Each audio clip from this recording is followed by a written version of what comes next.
Israeli Prime Minister Benjamin Netanyahu has declared war on Hamas after the Gaza-based militant group launched an unprecedented surprise attack on Saturday.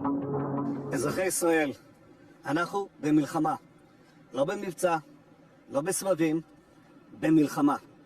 הבוקר חמאס פתח במתקפת פתע רצחני נגד מדינת ישראל ונגד אזרחיה. In what was the biggest attack on Israel in years, Palestinian militants launched a barrage of more than 5,000 rockets in a coordinated attack by land, sea and air.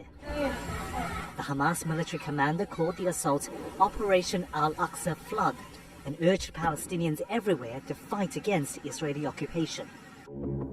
Rockets were fired from the Gaza Strip as far north as Tel Aviv. Gunmen also entered the country from the south in a stunning infiltration of Israel's defenses. Hamas said it had taken over several Israeli villages in the country's south.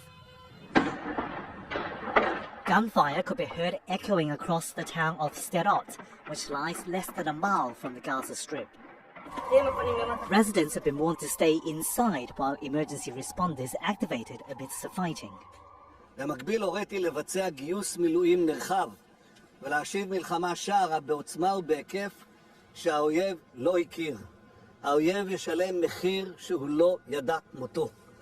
אני קורא בינתיים לכל אזרחי ישראל להישמע בקפדנות להנחיות הצבא, להנחיות פיקוד העורף. אנחנו במלחמה ואנחנו ננצח בה.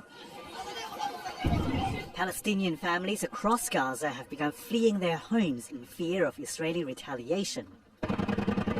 Israel's defense force is the Middle East's most formidable, made up of 169,000 active duty troops and 465,000 reservists. It is supplied with some of the world's most advanced drones and weaponry. The US provides Israel with $3.8 billion in annual military assistance.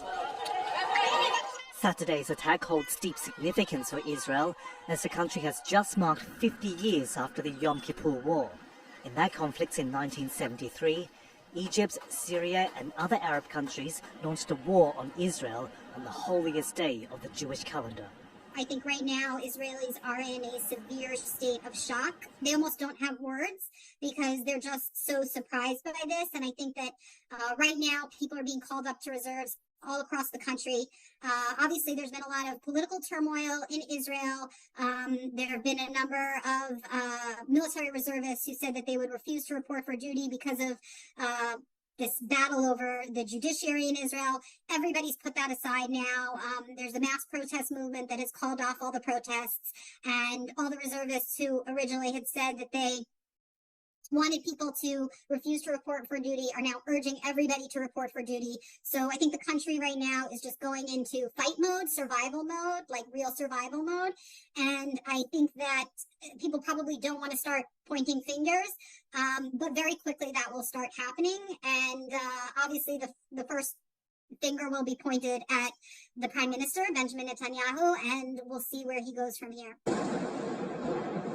In response, Israel's military launched airstrikes on what it said were Hamas targets in Gaza.